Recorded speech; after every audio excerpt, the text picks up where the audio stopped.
Hello, and welcome to another River Talk, brought to you here at the River Fair Estate, where every day is warm and sunny.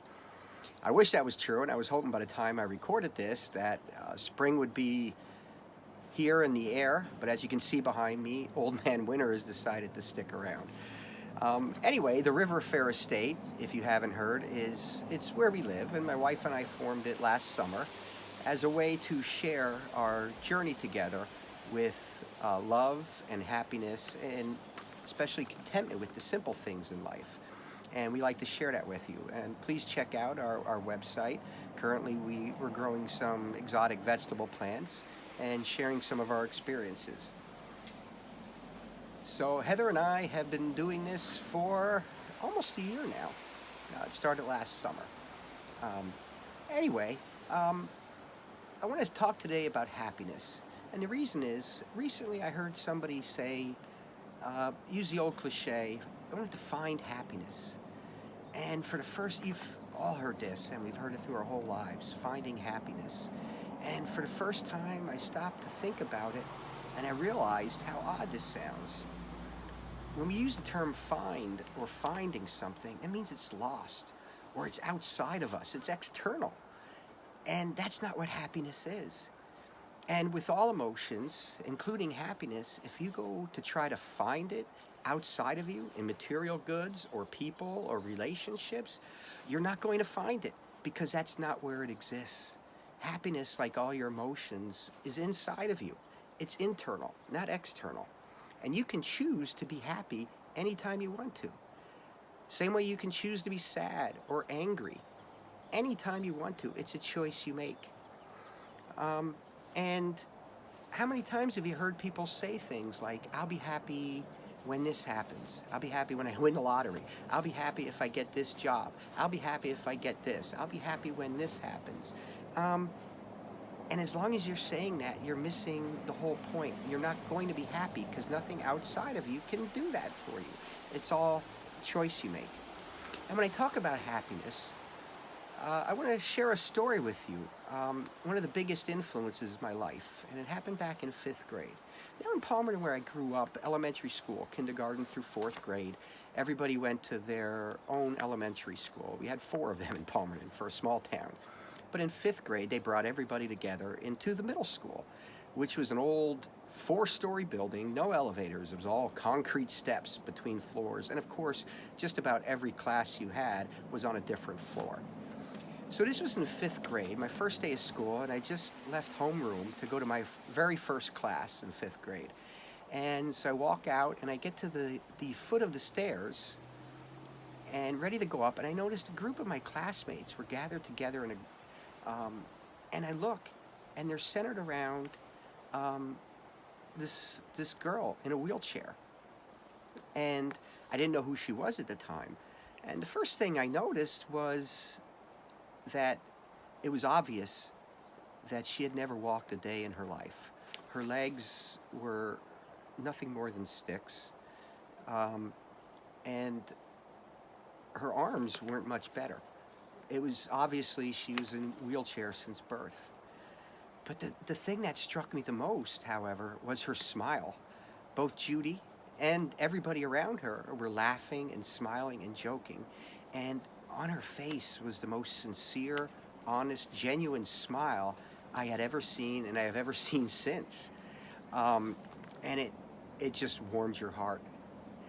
And so as I'm there waiting, all of a sudden one of the classmates in the group picked Judy up out of her wheelchair and started carrying her up the stairs. And immediately a couple friends picked up the wheelchair. Now it took more for the wheelchair because it weighed more than Judy did. And with the wheelchair, they followed Judy up the steps, and they got to the next landing, and I followed behind them, and then got to the landing, and they put Judy back in the chair, and the group of them pushed Judy to her next class. And the whole time they're laughing and joking. Now that was in 5th grade, and over the next 8 years, I got to know Judy a little bit more. I wish I had gotten to know her a lot more, but Judy, everybody in the community, everybody in the school knew Judy.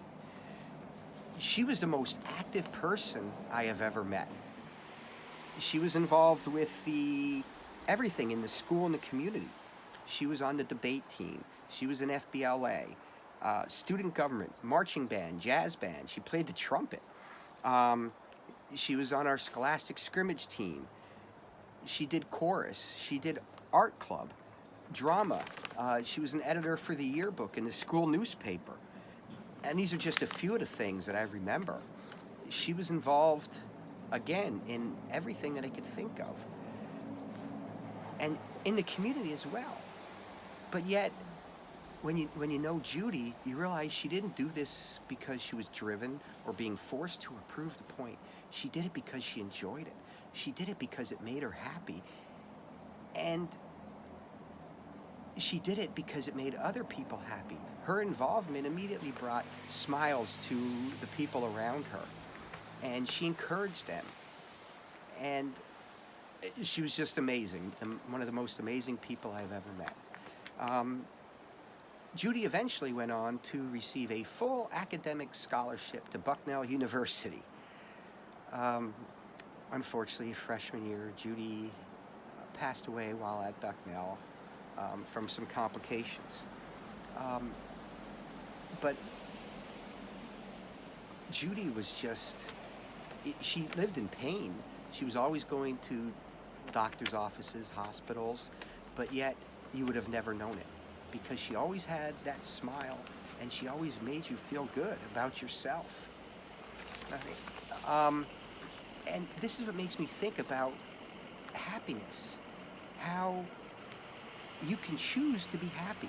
If anybody had the right to be angry or upset or sad or, a negative emotion, it was Judy. But she chose differently and she lived differently. I've seen children cry or pout because they didn't get a present they wanted. Or I've seen them cry after getting an ice cream cone. I've seen adults get angry when they get a raise or a promotion. And on the opposite, I've seen people smile after they're fired. Or they laugh when they hurt themselves. Or they joke about a traumatic experience. And it's all because the outside world, your external stimuli, do not control your emotions. Again, it is a choice. And you can make that choice at any time. So if you want happiness, don't seek it. You have it. You just have to believe in it. And there's a simple trick that I've learned after reading some books, and it's true. And again, another example. The other day, I was in a Rite Aid, I think it was, or Dollar General, a simple store, and I grabbed just a couple items, and I went up to the counter, and right before I got there, an older couple was going up to check out as well. And they were before me. I said, go ahead. And they said, no, you go ahead. And they insisted. So I did. And it was very thoughtful, and it brought a little smile to my face. So I went up there and I rang up my items, and I think it was like $11, $12, somewhere in there, and I had a 20. Gave it to the cashier, and she was counting out the change, and I leaned over to her and whispered, give the change, use the change for the people behind me towards their purchase. And she smiled, and I immediately left the building. And I didn't run, but I left in a hurry because I didn't want them to know until I left. And I got in my car, and I felt like the Grinch at the end of the movie where his heart grows 3 sizes. I felt really good. And it wasn't because I received gratitude from them. It was because I had done something anonymously. They don't know who I am, and they never do, and I'll probably never see them again, but it felt good. And you know what, though? What was weird, though, is, and if you've watched my River Talk on driving with intention, I talked about driving. I've always driven with road rage and anger and anxiety. And that day, after doing that making someone else happy became contagious. I was letting people pull in front of me. I was waving them on. I was letting them pass me without getting angry. I went to the bank, was my next stop, and I was very happy, and joking around with the teller, and you could see it made them happy. My happiness became contagious. And that's the way it works. If you want to be happy, make somebody else happy. And don't do it for the praise or don't do it for the glory. Do it anonymously if possible. And simple things. It doesn't have to be anything big. It doesn't have to be money. Just simple things. And you'll find that the happiness will grow and spread. And the more you can do that, the more happiness becomes a habit. Now you're going to get resistance from this little voice in your head. It's called your ego. All right? And this is your ego doesn't want you to be happy. Your ego is always there telling you things like, you don't deserve to be happy, or you should be angry about this, or that person wronged you, or they said something about you, and it wants you to be jealous, or sad, or upset, and it's going to resist that happiness. But again, but what you have to do is ignore that voice and do something to make somebody else happy, and then you'll find that happiness growing within you. And I hope this helps and gives you something to think about. And I challenge you, create your own happiness. Don't find it, you have it. You just have to create it. So until next time, be happy and be intentional.